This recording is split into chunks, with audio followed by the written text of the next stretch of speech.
রুমন ভাইকে।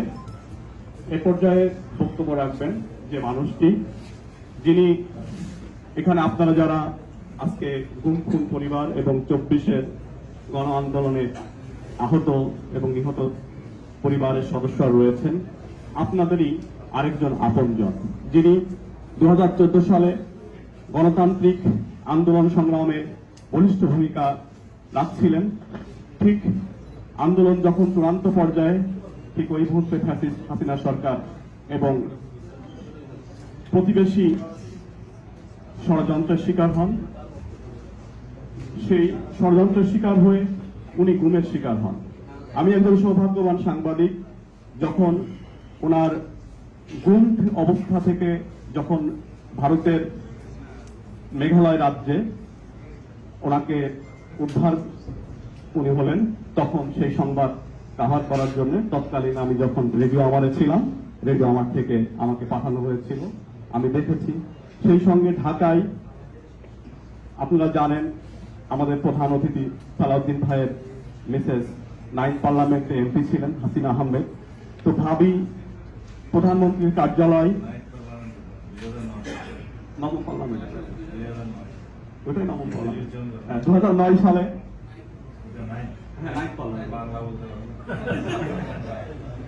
নবম পার্লামেন্টে উনি এমপি ছিলেন হাসিনা আহমেদ। তো ভাবি একবার প্রধানমন্ত্রীর কার্যালয়ে যাচ্ছেন, একবার স্বরাষ্ট্র মন্ত্রণালয়ে যাচ্ছেন, দাঁড়ে দাঁড়িয়ে করছেন। ঘুমের কি যন্ত্রণা উনি পরিবারের সহধর্মিণী হিসেবে দেখেছেন এবং অপেক্ষায় থেকেছেন শেষ পর্যন্ত। আজকের প্রধান অতিথি, যিনি আমাদের জাতীয়তাবাদী ছাত্র দলের সোনালী অতিথি বটে, সেই আমাদের সবার প্রিয় বিএনপির জাতীয় স্থায়ী কমিটির অন্যতম সদস্য সালাউদ্দিন আহমেদ ভাই এখন আপনাদের মাঝে ওনার মূল্যবান বক্তব্য তুলে ধরবেন এবং আমরা বিএনপি পরিবারের পক্ষ থেকে আমরা কৃতজ্ঞতা জানাচ্ছি আজকে উনি আমাদের মাঝে প্রধান অতিথি হিসেবে উপস্থিত হয়েছেন। এজন্য সেই উদ্যোগটাকে আমরা শুধু একটা দলীয় ব্যানারে না রেখে এটাকে যেন আরো বৃহৎ পরিসরে একটা নামকরণ করতে পারি, তাহলে আমার মনে হয় এটা ভালো হবে এবং দেশের মানুষ আরো ভালোভাবে এটা গ্রহণ করবে। করছি তো আমরা সবার জন্য। এটা আমি কোনো কাউকে অ্যাড্রেস করিনি বলে কেউ কিছু মনে করবেন। সময় এই আনুষ্ঠানিকতা এত দীর্ঘ হয়েছে, এটা এত দীর্ঘ হওয়ার প্রয়োজন নেই, কারণ এই মানবিক সাহায্য সহযোগিতা যত দ্রুত দেওয়া যায় ভালো, বক্তব্য আমরা যত কম বলতে পারি তা আরো ভালো। তবে এখানে আমি 3টা ক্যাটাগরি দেখলাম আজকে সাহায্যের মধ্যে, জিজ্ঞেস করলাম তাদেরকে। ছাত্র গণ অভ্যুত্থান 2024-এর শহীদ অথবা গুরুতর আহত অথবা চিরতরে অন্ধত্ব বরণ করেছেন, তাদের মধ্যে কয়েকজন এখানে আছেন। আমরা যদি মাননীয় প্রধান উপদেষ্টার বক্তব্যকে কোট করি, তিনি বলেছেন 2024-এর ছাত্র গণ অভ্যুত্থানের শহীদদেরকে আমরা জাতীয় বীর আখ্যায়িত করলাম। আমি তার সাথে যুক্ত করতে চাই দীর্ঘ 16 বছরের প্রতিবাদ বিরোধী আন্দোলন সংগ্রামে যারা জীবন দান করেছেন, রক্ত দিয়েছেন, শহীদ হয়েছেন গণতন্ত্রের মুক্তির জন্য, মানুষের অধিকার আদায়ের জন্য, তারাও জাতীয় বীর। শুধুমাত্র 2024-এর জুলাই আগস্টের ছাত্র গণ অভ্যুত্থান 34 দিনে হয়েই একটি ফেসিবাদের পতন হয়েছে তা নয়। এই রক্তের সিঁড়ি তৈরি হয়েছে দীর্ঘ 16 বছরের রক্তক্ষয়ী আন্দোলনের মধ্য দিয়ে। যে আন্দোলন করতে গিয়ে 2023 সালের হিসাব পর্যন্ত, 2023 সাল পর্যন্ত দু একটি মানবাধিকার সংগঠনের হিসাব মতে 7,188 জন মানুষ বিভিন্নভাবে গুমের শিকার হয়েছেন, বিচার বহির্ভূত হত্যাকাণ্ডের শিকার হয়েছেন, পুলিশি নির্যাতন, রাজনৈতিক প্রতিহিংসার নির্যাতনের শিকার হয়েছেন, পুলিশ কাস্টডিতে মৃত্যুবরণ করেছেন এবং এক্সট্রা জুডিশিয়াল কিলিং বলতে আমরা যেটা বলি, বিচার বহির্ভূত হত্যাকাণ্ড, এই সমস্ত অ্যাকাউন্ট মিলে 7,188 জনের একটা তালিকা আছে। তার মধ্যে 709 জন গুমের শিকার হয়েছেন যার একটি বড় অংশ আজ পর্যন্ত ফিরে আসতে পারেননি, আমাদের মতো সৌভাগ্যবান হতে পারেননি। যারা বিচার বহির্ভূত হত্যাকাণ্ডের শিকার হয়েছেন তার সংখ্যা 2693, সেই মানবাধিকার সংস্থাটির হিসাব মতে। এইভাবে পুলিশি হেফাজতে অন্যভাবে নির্যাতিত, অন্ধত্ব, পঙ্গুত্ব বরণ করে সেই সময় যারা হয়েছে, এখানে একজন আহত যে পায়ে সরাসরি বন্দুক লাগিয়ে গুলি করে যার পা আজকে নেই, কৃত্রিম পা লাগিয়ে এসছে, তার নাম হচ্ছে নয়ন বাসার, এখানে বক্তব্য দিলেন। এরকম অসংখ্য, তারা অবশ্যই জাতীয় বীর। তারা এই দেশের মানুষের অধিকার আদায়ের জন্যই তারা ত্যাগ স্বীকার করেছেন। কেউ শহীদ হয়েছেন, কেউ গুম হয়েছেন, কেউ বিচার বহির্ভূত হত্যাকাণ্ডের শিকার হয়েছেন, কেউ অন্ধত্ব বরণ করেছেন। এখানে একটা বাচ্চা ছেলে যে বক্তব্য দিল, এই দৃশ্য দেখা যায় না, সারাটা জীবন তার সামনে পড়ে আছে, অথচ 2 চোখ হারিয়েছে। বয়স কত হবে? 14 না হলে 15 বছর। তারা অবশ্যই জাতীয় বীর। আমি এটা আজকে এখানে উচ্চারণ করতে চাই যে বিগত 16 বছরের স্বৈরাচার বিরোধী আন্দোলনে যারা দেশের জন্য আত্মোৎসর্গ করেছেন, জীবন দান করেছেন, অন্ধত্ব বরণ করেছেন, চিরতরে বন্ধুত্ব বরণ করেছেন, সবাই জাতীয় বীরের মর্যাদা পাবে। আমরা আমাদের দায়বদ্ধতা আছে, আমাদের দল হিসাবে এই সমাজের কাছে, রাষ্ট্রের কাছে। এই সমাজেরও দায়বদ্ধতা আছে, এই রাষ্ট্রের দায়বদ্ধতা আছে। কাদের প্রতি? যারা এই দীর্ঘ 16-17 বছরের স্বৈরাচার বিরোধী, ফ্যাসিবাদ বিরোধী আন্দোলনে জনগণের অধিকার আদায়ের জন্য ত্যাগ স্বীকার করেছেন, তাদের প্রতি সেই দায়বদ্ধতা কিরকম? রাষ্ট্রের ক্ষমতা যারা পরিচালনা করেন তাদেরকে রাষ্ট্রীয় দায়বদ্ধতা পালন করতে হবে। আমরা দেখেছি এই অন্তর্বর্তীকালীন সরকারের কিছু উদ্যোগ, যারা শহীদ হয়েছেন তাদের জন্য অবশ্য তালিকাটা নিয়ে এখনো প্রশ্ন আছে, এটাও পূর্ণাঙ্গ। যদি আমরা জাতিসংঘের রিপোর্ট অনুসারে বলি, সেই তালিকা হওয়া উচিত 1400-এরও বেশি, কিন্তু তারা এই তালিকা নিয়ে ঘোষণাপত্রে বলেছেন 1000-এর অধিক। কোন কোন হিসাব মধ্যে 700 কতজনের কথা বলেন।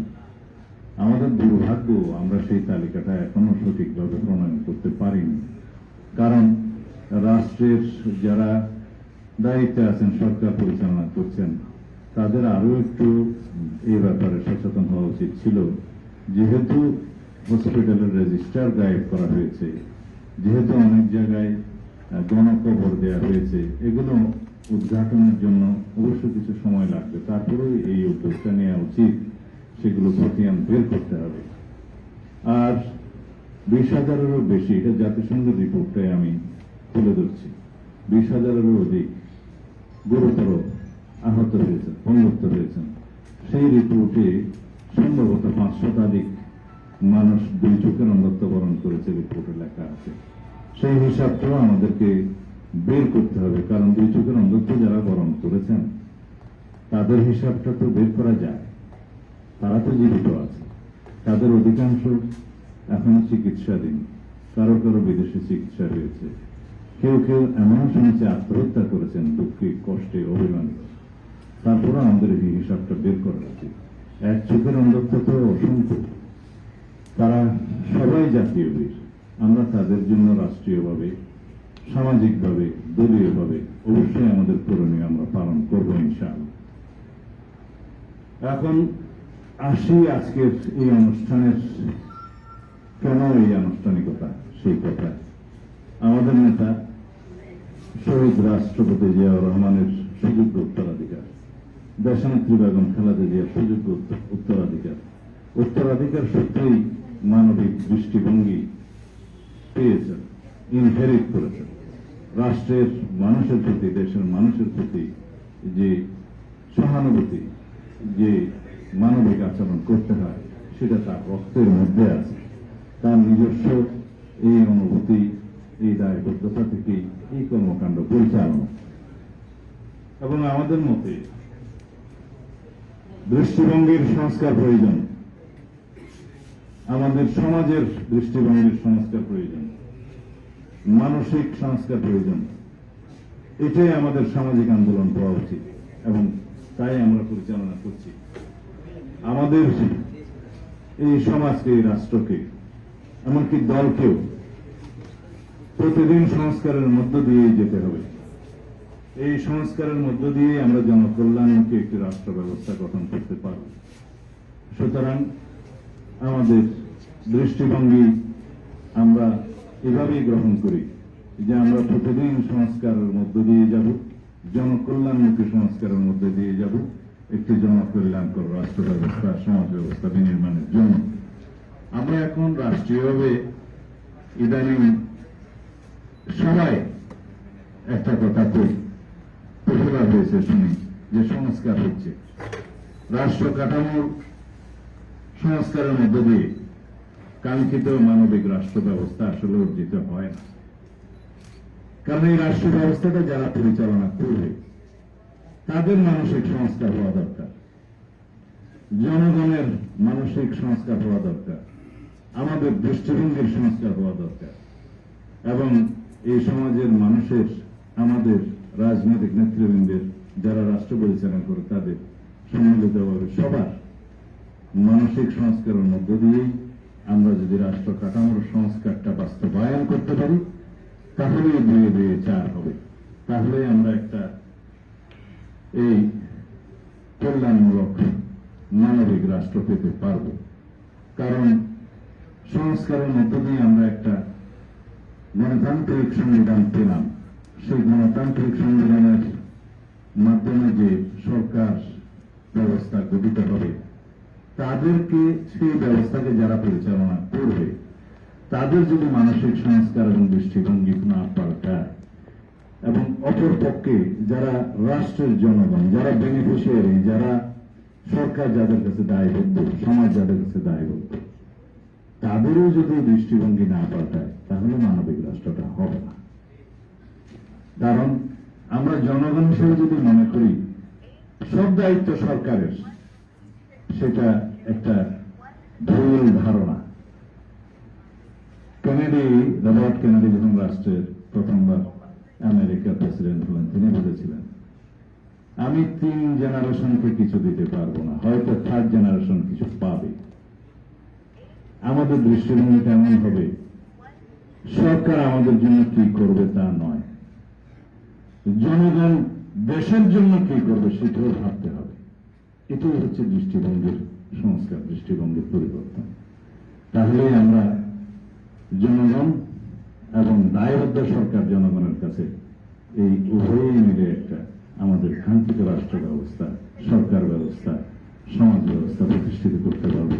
যেই স্বপ্ন ছিল স্বাধীনতার শহীদদের, মুক্তিযোদ্ধাদের, যে স্বপ্ন ছিল আমাদের ছাত্র গণ অভ্যুত্থান 2024-এর শহীদদের, যারা রক্তদান করেছেন, যারা অঙ্গত্ববরণ করেছেন, যারা পঙ্গুত্ববরণ করেছেন, তাদের আমরা যাতে সেই সমাজ বিনির্মাণ করতে পারি, যারা আজকে অঙ্গত্ববরণ করেছে তাদের সন্তানরা যেন তাদের কাঙ্ক্ষিত সমাজ ব্যবস্থা, রাষ্ট্র ব্যবস্থা দেখে যেতে পারে। আমরা সবসময় বলি, শত সহস্র শহীদের রক্তের আকাঙ্ক্ষা আমাদের পূর্ণ করতে হবে। কারণ আমাদের এই মুক্তির মন্দিরে শোভানো তলে যে কত প্রাণ হলো বলে যান লেখা আছে অশ্রুজলে। আমাদের তো অশ্রুজলের চাইতে বেশি বলতে হবে, আমাদের রক্ত ধারায় লিখিত আছে এই ফ্যাসিস্ট পতনের আন্দোলনের শহীদদের কাহিনী। কত নির্মম, কত নিষ্ঠুর আচরণ এদেশের মানুষ একটি ফ্যাসিস্ট সরকারের কাছে পেয়েছে। সেই বেদনার ইতিহাস, সেই বেদনার ধারা বিবরণী, সেই বিবরণীর উপন্যাস ভবিষ্যতে কত লিখিত হবে, অজস্র লিখিত হবে অনাগত কাল পর্যন্ত। আমরা তখন বুঝতে পারব কত নিষ্ঠুর আচরণের শিকার হয়েছিল এই ভূখণ্ড, এই ভূখণ্ডের মানুষ। তারপর আমরা দেখি সেই ফ্যাসিস্টের মধ্যে কোনো অনুশোচনা নেই, বেদনা নেই, কোনো অপরাধের স্বীকারোক্তি নেই, বরং দ্বন্দ্ব দেখি আমরা। সেটা দেশের মানুষের জন্য আমরা বলব যে সেই স্বৈরাচারের দাম্ভিক আচরণ আমরা যতই দেখব আমাদের মনে হবে যেন আমরা ভবিষ্যতে এরকম কোনোরকমের ফেসিবাদের উৎপত্তি না হতে দিই, সেভাবেই যেন আমরা রাষ্ট্র ব্যবস্থাটা পরিচালিত করি। ধন্যবাদ সবাইকে। মানে সুন্দরবন থেকে শুরু করে গারো পাহাড়, এরপরে পার্বত্য অঞ্চল সহ সমতল, সাগর পাড়ে সমস্ত জায়গায় আমরা বিএনপি পরিবার তার মানবিক কর্মসূচি নিয়ে কার্যক্রম পরিচালিত করে আসছে। যে মানুষটির নেতৃত্বে আমরা যারা এখানে আমরা বিএনপি পরিবারের যেসব সদস্য আমরা এখানে রয়েছি, এর মধ্যে উপস্থিত রয়েছে আমাদের শাকিল আহমেদ, সজিব, রুবেল আমিন এবং মুস্তাকিম বিল্লাহ সহ আরো অনেকে এবং স্বেচ্ছাসেবকরা রয়েছে। এবং আমরা এই তরুণেরা যার নেতৃত্বে এগিয়ে যাচ্ছি সেই মানুষটি আমরা বিএনপি পরিবারের সংগ্রামী আহ্বায়ক সিনিয়র সাংবাদিক আতিকুর রহমান রুমন ভাই এখন তার মূল্যবান বক্তব্য তুলে ধরবেন। 2009-10 সালে তখন আমরা বিএনপি পরিবার নামকে সংগঠনটি তৈরি হবে বা করতে হবে এরকম উনি কখনোই চিন্তা করেননি। কারণ উনি এই কাজগুলো নিভৃতে করতেই পছন্দ করতেন এবং আমি যখন তার নির্দেশে এই কাজগুলো শুরু করি তখন আমার প্রথম ওয়াদাই ছিল যেন যাকে দেব সে যেন না জানে জনাব তারেক রহমান এই কাজটি করছেন, এই হেল্পটি করছেন।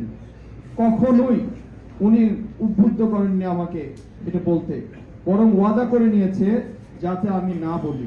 কিন্তু অদ্যাবধি এই কাজগুলো পরিধি এত ব্যাপক ঘটেছে, বিশেষ করে 24শে আন্দোলনে নিহত এবং আহত পরিবারের পাশে দাঁড়াতে গিয়ে আসলে এই সংগঠনটি প্রয়োজন হয়েছিল বলেই আমাদের এই সংগঠনটি যদিও মানে কখনোই চিন্তা করা হয়নি যে প্রতিষ্ঠিত করতে হবে, উনি প্রতিষ্ঠিত করেছিলেন। আসলে আমরা এরপর থেকেই আমরা আনুষ্ঠানিকভাবে এই কার্যক্রমগুলো শুরু করেছি। আসলে উনি একজন মানবিক নেতা, উনি ইবাদত সমতুল্যই দেখতেন এই কাজগুলো এবং অদ্যাবধি পর্যন্ত এই কাজগুলো আমাদের যে করাচ্ছেন, আমরা বাংলাদেশের এই প্রান্ত থেকে ও প্রান্ত ছুটিয়ে বেরিয়েছি। 40-এর উপরে জেলায় আমরা গিয়েছি, আমাদের আরো 25-30টি জেলায় যাওয়ার ইচ্ছা আছে।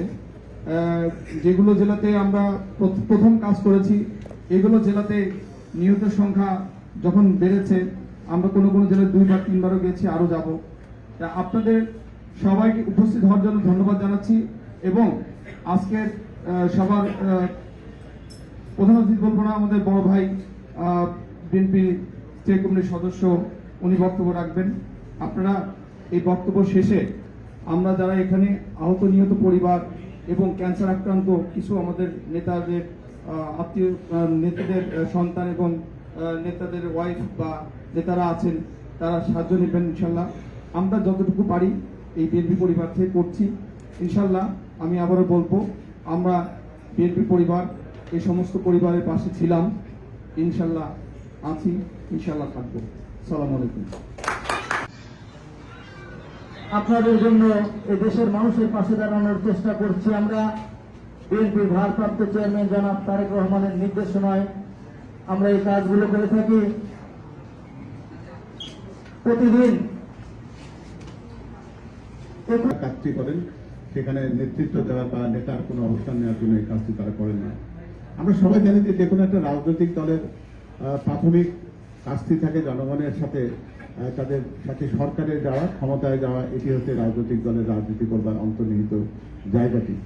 কিন্তু একটি রাজনৈতিক দল যখন তার রাজনীতির গতানুগতিক জায়গা থেকে মানবিক হয়ে ওঠার চেষ্টা করে, তারই একটা প্রকৃত প্রতিচ্ছবি দেখি যখন আমাদের এই দলের ভারপ্রাপ্ত চেয়ারম্যান জনাব তারেক রহমান আমরা বিএনপি পরিবার নামক একটি সংগঠনকে দাঁড় করান মানবিক দৃষ্টিভঙ্গি থেকে, যাদের কাজটি হচ্ছে পরিবারের সদস্যের মতো বিপদগ্রস্ত মানুষের পাশে দাঁড়ানো এবং সত্যিকার অর্থে যারা আহত বা যে পরিবারটি একজন নিহতের স্মৃতি বহন করছেন অথবা আহত যিনি শয্যায় চিকিৎসার জন্য তিনি অপেক্ষা করছেন সুচিকিৎসার জন্য, অথবা অন্য কোনো আর্থিক অনটনের জন্য যার কোনো একটা সুনির্দিষ্ট কোনো একটা কাজ আটকে আছে, একটা কল্যাণকামী কোনো একটা কাজ করবার জন্য, যেটা আমরা দেখেছি যে একজন তরুণ যখন একটি হেলিকপ্টার তৈরি করেছিলেন, আমাদের এই ভারপ্রাপ্ত চেয়ারম্যান জনাব তারেক রহমান এই আমরা বিএনপি পরিবারকে নির্দেশনা দিয়েছিলেন যে তার পাশে যাওয়ার জন্য, যাতে তার সেই সৃজনশীল কাজটিকে উৎসাহিত করা যায়।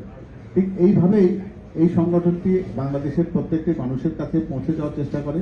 পারিবারিক বন্ধনটি, পারিবারিক যে মানবিক জায়গাটি রয়েছে, যে পারিবারিক অবস্থান থেকে আমরা স্নেহ এবং মায়া যেখান থেকে বিতরণ করতে পারি, সেই নির্ভেজাল জিনিসটি যেন পরিবারের কাছে পৌঁছায়, সেজন্য এই সংগঠনটির নাম আমরা বিএনপি পরিবার। অর্থাৎ বিএনপি মনে করেন যে বাংলাদেশের প্রত্যেকটি নিপীড়িত নির্যাতিত মানুষ এবং যে মানুষটি কষ্টে আছে বা যার কোনো একটা উদ্যোগ শুধুমাত্র আর্থিক কারণে থেমে আছে, তার পাশে পরিবারের একটা স্নেহ নিয়ে, মায়া নিয়ে, পরিবারের একটা সহায়তা নিয়ে তার পাশে দাঁড়ানো। হয়তো প্রশ্ন উঠতে পারে যে এটি যদি মানবিক সংগঠনই হয় তাহলে এখানে প্রচারণার প্রয়োজন তার বাকি। এটি কি প্রচারণার উদ্দেশ্য নয়, বরং আমরা এটাকে এইভাবে দেখি যে এই উদাহরণটি যেন সমাজে এমন একটি প্রভাব বিস্তার করতে পারে যাতে প্রত্যেকেই উদ্বুদ্ধ হয় যে আমরাও এরকম কল্যাণকামী কাজের সাথে নিজেদেরকে সম্পৃক্ত করতে পারি। রাজনৈতিক দলের রাজনৈতিক কর্মসূচির বাইরে দিয়েও যেরকম মানবিক একটি কর্মসূচি থাকতে পারে, তার একটা অন্যতম একটা নিদর্শন হচ্ছে আমরা বিএনপি পরিবারের সকল ভূমিকা।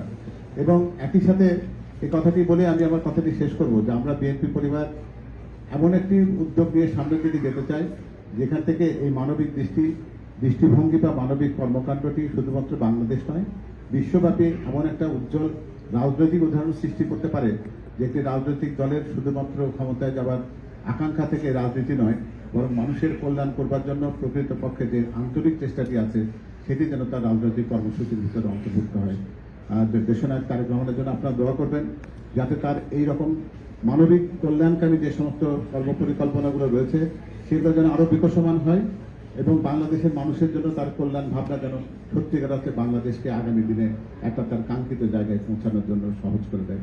আমরা সেই দিনের প্রত্যাশা করব জনাব তারেক রহমান যখন অচিরে দেশে ফিরবেন এবং প্রকৃতপক্ষে সামনে থেকে এই দেশকে নেতৃত্ব দেবেন এবং দেশের জন্য, দেশের আগামী প্রজন্মের জন্য সত্যিকার একটি বাংলাদেশকে বিনির্মাণ করবেন। 31 দফা কর্মসূচি যেটি দিয়েছেন তিনি বাংলাদেশকে নতুন করে গড়বার জন্য, তার মাধ্যমে আমরা একটা সত্যিকার কল্যাণকামী আদর্শিক আগামী দিনের আধুনিক বাংলাদেশ দেখতে চাই। ধন্যবাদ সবাইকে। আসসালামু আলাইকুম। এবং বিএনপি আমরা বিএনপি পরিবারের নেতৃবৃন্দ, বিএনপি নেতৃবৃন্দ সকলকে আমার যুক্তরাষ্ট্র বিএনপি এবং আমেরিকা আপনাদের চেম্বার অফ কমার্সের পক্ষ থেকে অভিনন্দন ধন্যবাদ জানাচ্ছি। আপনারা জানেন যে এই যে জুলাই বিপ্লব হয়েছে, গণ অভ্যুত্থান, ছাত্র জনতার অভ্যুত্থান, এই অভ্যুত্থানে আমরা যারা প্রবাসী আছি, প্রবাসীদের কথা কিন্তু অনেকে বলে না। আমাদের প্রবাসীরা আমরা কিন্তু আপনারা জানেন সেই স্বৈরাচারী এরশাদ বিরোধী আন্দোলন থেকে 111-এর বিরুদ্ধে আন্দোলন এবং সেই ফাঁসিবাদ খুনি হাসিনার বিরুদ্ধে আন্দোলন আমরা লাগাতার আন্দোলন করেছি। হোয়াইট হাউস, ক্যাপিটাল হিল, জাতিসংঘ, ইউরোপিয়ান ইউনিয়ন সর্বস্তরে আমাদের আন্দোলন হয়েছে। আমরা রেমিটেন্স, শুধু যুদ্ধ নয়, আমরা রেমিটেন্স বন্ধ করার ঘোষণা দিয়েছিলাম যখন এই জুলাই বিপ্লব হলো। আমরা বলেছি যতদিন পর্যন্ত এই ফাঁসিবাদ খুনি হাসিনার পতন না হবে ততদিন পর্যন্ত আমরা রেমিটেন্স পাঠাবো না। আপনারা খোঁজ নিয়ে দেখবেন সেই 2 মাসে তেমন কোনো রেমিটেন্স আসেনি। তারপরে এখন দেখেন, এখন আমেরিকা সবচেয়ে বেশি রেমিটেন্স পাঠাচ্ছে মানে এই বাংলাদেশে। তো বাংলাদেশ যদি একটি গণতান্ত্রিক পরিস্থিতি থাকে, বাংলাদেশ যদি ন্যায় বিচার থাকে, তাহলে কিন্তু প্রবাসীরাও টাকা পাঠাবে, বিনিয়োগ করবে, দেশ উন্নতি হবে। আপনারা এই জুলাই আন্দোলনে আপনারা যারা আহত হয়েছেন, নিহত হয়েছেন, আজকে বিএনপির নেতৃত্বে সারা বাংলাদেশে জনগণ ঐক্যবদ্ধ ছিল। আপনারা দেখেছেন দামি নির্বাচনের সময় আমাদের তারুণ্যের অহংকার তারেক রহমান সাহেব বলেছিলেন এই দামি নির্বাচন বন্ধ করতে, মানে এই প্রেসিডেন্ট নির্বাচন বন্ধ করতে বা যোগাযোগ বা সমর্থন না থাকে, ভোট কেন্দ্রে না দিতে। কিন্তু জনগণ কথা শুনেছে, জনগণ ভোট দিতে চায়নি এবং স্বতন্ত্র প্রার্থীও কেউ জানেনি, সেই কারণে তারা দামি নির্বাচন দিতে বাধ্য হয়েছে। অতএব আমাদের বিএনপি যেভাবে জনগণকে ঐক্যবদ্ধ রেখেছে, সেই কারণেই আজকে জুলাই বিপ্লব হয়েছে। জনগণ যদি ঐক্যবদ্ধ না থাকতো, আপনারা দেখেছেন যে ডিবিদের হোটেলে, তাদের হোটেলে গিয়ে যে 5 জন সমন্বয়ক সাইন করে আন্দোলন প্রত্যাহার করেছেন, অথচ বিএনপি নেতা করবে না, ক্রস ফায়ারের মুখেও বেইমানি করেনি, আয়না ঘরে গিয়েও তারা বিএনপির বিরুদ্ধে কথা বলেনি। এবং এইভাবে লক্ষ্য থেকে আমাদের নেতারা এই হামলা নিয়ে রাস্তায় ঘুরেছেন, কিন্তু 5 জন সমন্বয়ক তারা সমস্ত এই জুলাই আন্দোলনের তারা দাবিদার ঘোষণা করলেন। খুবই দুঃখজনক। এই গণ অভ্যুত্থান অবশ্যই আমাদের বিএনপির ভারপ্রাপ্ত চেয়ারম্যান তারেক রহমানের নেতৃত্বে জনগণ ঐক্যবদ্ধ ছিল বলেই সম্ভব হয়েছে। তা না হলে তারা যখন সাইন করেছিলেন, প্রত্যাহার করেছিলেন টিভি ধারণের ভাতের হোটেলে, তার সেদিনই এই আন্দোলন কবর রচনা হতো। যাই হোক, আমি আজকে যে আমরা বিএনপি পরিবার এই একটি কিভাবে দেখেন অরাজনৈতিক একটি সংগঠন কিভাবে তারা যে জনগণের পাশে, আহতদের পাশে, এই পরিবারের পাশে যে দাঁড়িয়েছে। আমরা এই টাকাটা তুলেছিলাম কি জানেন, যে আমরা জুলাই ফাউন্ডেশনের দিব, কিন্তু আমরা ভুল নিয়ে দেখেছি এই জুলাই ফাউন্ডেশনের টাকা ঠিক মতো পৌঁছে না। তারা দুর্নীতিগ্রস্ত এবং তারা এই টাকা তারা তুলেছে কোনো হিসাব নেই, বরং এই নেতারা আরো তদবির বাণিজ্যে জড়িত। সেই কারণে আমরা সিদ্ধান্ত নিয়েছি, America Bangladesh chamber of commerce সিদ্ধান্ত নিয়েছে। আমরা আমাদের তারেক রহমান সাহেবের সাথে কথা বলেছি যে এই আজকে যে বিএনপি পরিবার আমরা দেখেছি তারা নিঃস্বার্থভাবে কাজ করছে, মানুষের পাশে দাঁড়িয়েছে। সেই কারণে আমরা 50 লক্ষ টাকা আমরা অনুদান আজকে দিচ্ছি। 50 লক্ষ টাকা আমি আজকে আমাদের আছে আচ্ছা, অনুষ্ঠান শেষে আমরা এটাই না, শুধু আমরা ইনশাআল্লাহ আগামীতে করব। কারণ আপনারা যারা আহত হয়েছেন, নিহত হয়েছেন, তারা জাতির শ্রেষ্ঠ সন্তান, তাদেরকে আমরা যেন ভুলে না যাই। ওই 21শে ফেব্রুয়ারির মতো যারা ওই প্রতি বছর শুধু 21শে ফেব্রুয়ারি হলেই আমরা তাদের স্মরণ করি, এইভাবে যেন তাদের স্মরণ না করি। আমরা তাদেরকে অবশ্যই খোঁজখবর নিব। এই প্রত্যাশায় আবারও আমরা বিএনপি পরিবারকে ধন্যবাদ জানাচ্ছি এবং আগামীতে আবার দেখা হবে। আল্লাহ হাফেজ, বাংলাদেশ। ধন্যবাদ। তো অসহায় ভিকটিম এবং শহীদ পরিবার এবং গুণগুলো পরিবার শিকার হয়েছে তাদের জন্য, এবং কেন্দ্রীয় ভারপ্রাপ্ত চেয়ারম্যান তারেক রহমানের নির্দেশে এবং তার মানবিক কাজগুলো মানুষের মাঝে পৌঁছে দেওয়া হচ্ছে আমাদের মূল লক্ষ্য। আপনারা জানেন, আমরা কিন্তু এখন পর্যন্ত প্রায় 35টি জেলার শহীদ পরিবারের সাথে দেখা করেছে এবং বিভিন্ন জেলায় এখন পর্যন্ত বিভিন্ন শহীদ পরিবারের মাঝে বাড়ি নির্মাণ এবং শহীদ পরিবারের মেয়েদের বিয়ে দেওয়া সহ বিভিন্ন কাজগুলো আমরা এখন পর্যন্ত করার চেষ্টা করে যাচ্ছি এবং আগামীতে এভাবে কাজ করে যাবো। এবং আপনারা সবাই ভালো থাকবেন। সবাইকে ধন্যবাদ। আসসালামু আলাইকুম। আন্দোলনে গুলি খাইছি। আমি ঢাকা আইছিলাম বেড়ানোর জন্য। আমি মাদ্রাসায় পড়তাম। আমার 200 বার আইছি। আমি চোখে দেখতে পারি না, খেলাধুলা করতে পারি না। আমি চোখের অপারেশন করে আইছি। আমার চোখ অনেক ব্যথা করে। তারপরে আমি চিকিৎসা চলতে আছি। আমি আপনার ধন্যবাদ। আসলেই কর্তৃক সকল প্রোগ্রাম ও কর্মসূচিতে আমি সক্রিয় ভূমিকা পালন করি। 2014 সালে যখন অবৈধ শেখ হাসিনা সরকার রাতের ভোটের মাধ্যমে ক্ষমতা দখল করে, তখন এর প্রতিবাদে বিএনপি যে 90 দিনের অবরোধ কর্মসূচি দেয়, সেই কর্মসূচিতে তৎকালীন জগন্নাথ বিশ্ববিদ্যালয়ের সাবেক আহ্বায়ক গোলাম মোহাম্মদ শাহীনের ভাইয়ের নেতৃত্বে আরো কিছু ছাত্রদল নেতা আসাদুজ্জামান আসলাম ও মোস্তাফিজ রুমি সহ আমি এবং একজাক শহীদ জিয়ার আদর্শে অনুপ্রাণিত হয়ে এই অবরোধ কর্মসূচি পালন করতে গিয়ে এক পর্যায়ে পুলিশ আমাকে গ্রেপ্তার করে এবং শাখারি বাজার মোড়ে আমার অমানসিক নির্যাতন চালায়। এক পর্যায়ে তারা আমার কাছে 5 লক্ষ টাকা দাবি করে মুক্তিপণ হিসেবে। আমি দিতে অস্বীকৃতি জানালে তারা ওই এলাকায় 144 ধারা জারি করার পরে কোনো লোকজন ছিল না। ওই অবস্থায় ওইখানের জগন্নাথ বিশ্ববিদ্যালয়ের শাখা ছাত্র লীগের যারা দায়িত্ব ছিল তৎকালীন শরীফ সিরাজ এরা সহ ওই সূত্রপুর এবং কোপাই থানার পুলিশেরা তখন আমাকে বেধড়ক মারধর করে এবং আমাকে পুলিশ রাস্তায় ফেলে চোখ বেঁধে পিছনে হাতে হ্যান্ডকাপ পরিয়ে পরপর 2টা গুলি করে বন্দুক ঠেকিয়ে। এবং আমার মানে ওই সময় সেন্স ছিল না, সেন্স যায় আসে এরকম একটা অবস্থা, খুবই মুমূর্ষ এবং রাজপথ মনে হয় রক্তে রঞ্জিত হয়ে গেছে। কিছু সময় আমার ওখানে ফেলে রাখা হয়েছে। এরপরে আমাকে ওখানে যখন অন্য পুলিশের গাড়িতে উঠানোর পরে আমার নিয়ে যায় মিটফোর্ড মেডিকেল কলেজে। তো ওখানে আমার তখন তো ওরকম ভাবে সেন্স ছিল না। পরে এই ঘটনাগুলো আর কি জানতে পারি যে কোথায় কোথায় আমার প্রথমে নেওয়া হয়েছিল। তো ওখানেও এসআই আমান এবং এসআই রফিক আমার বন্দুক ঠেকিয়ে আমার মোবাইল অন করে আমার স্বীকারোক্তি আদার চেষ্টা করে যে আমি ছাত্র দলের বিভিন্ন জ্বালাও পোড়াও এগুলো করি। আমাদের স্বীকার করতে বলে যে জগন্নাথ বিশ্ববিদ্যালয় ছাত্র দলের অনুগমক নেতা শাহিন ভাই যে পাঠাইছে এরকম স্বীকারোক্তি দাও যে এগুলোর সাথে তোমরা কি করো। যখন আমি অস্বীকৃতি জানাই তারা প্রচন্ডভাবে আমার চাপ দেয় এবং ওই সময় মিটফোর্ডের যে ডক্টর বিন্দু ছিলেন তারা বলতেছে এরকম, আমি আমার স্পষ্ট মনে নেই যে তারা ডাক্তাররা কি করতেছিলেন এবং বলতেছিলেন রোগীটি কি আপনারা মেরে ফেলবেন। এক পর্যায়ে তারা বের করে দেয় এবং আমাকে বিভিন্ন হসপিটালে স্থানান্তর পরে আমার মনে হয়েছে সারা রাত আমাকে বিভিন্ন হসপিটালে নিয়েছে, মোট 4টা না 5টা হসপিটালে। লাস্ট শেরে বাংলার পরে আমাকে নিয়ে গেছিল লাস্ট সকালবেলা 15তে, তখন আমার কিছুটা সেন্স আসে। এরপরে একটা প্রাথমিক একটা অপারেশন করে এখানে একটা ফিক্সেটল লাগাই দেয়। আমি এখানেও ম্যাডাম আমাকে তার নিজ হাত থেকে 3বার আমাকে আর্থিক সহযোগিতা করছে। এ পর্যন্ত আমার 4টা ভেলুরে 4টা মেজর অপারেশন এবং বাংলাদেশের এভারকেয়ারে 1টা মেজর অপারেশন সহ 5টা মেজর অপারেশন হয়েছে এবং দীর্ঘদিন আমি পঙ্গুত্ব বরণ করছি এই অবৈধ ফ্যাসিস্ট সরকারের অমানবিক নির্যাতনে। এখানে মঞ্চে উপবিষ্ট আছেন আজকে প্রধান অতিথি, তার উপরে অমানবিক নির্যাতন হয়েছে। তিনিও গুম ছিলেন, তারপরে তাকে পাওয়া যায় হঠাৎ করে ভারতে। এটা আমাদের কিন্তু তিনি হয়েছেন 2015 সালের সম্ভবত 25 তারিখে, 25শে মার্চ। আমি হয়েছি 2015 সালের 4 ফেব্রুয়ারিতে। তো তখনকার পরিস্থিতি এত মানে নাজুক অবস্থা ছিল যে আমার মা ঢাকা শহরের রাজপথে বিভিন্ন জায়গায় মানে আমাকে বাঁচানোর জন্য দাঁড়ে প্রান্তে ঘুরে বেড়াইও আমার মানে তাদের কাছ থেকে কোন রকমের সহযোগিতা পায় না এবং আমাদের গুলি করার পরে আমার নামে 3টা মামলা দিয়ে দিচ্ছে, 3টা মামলা দিচ্ছে এবং এসআই আমার সন্ধ্যার দিকে আসার পরের দিন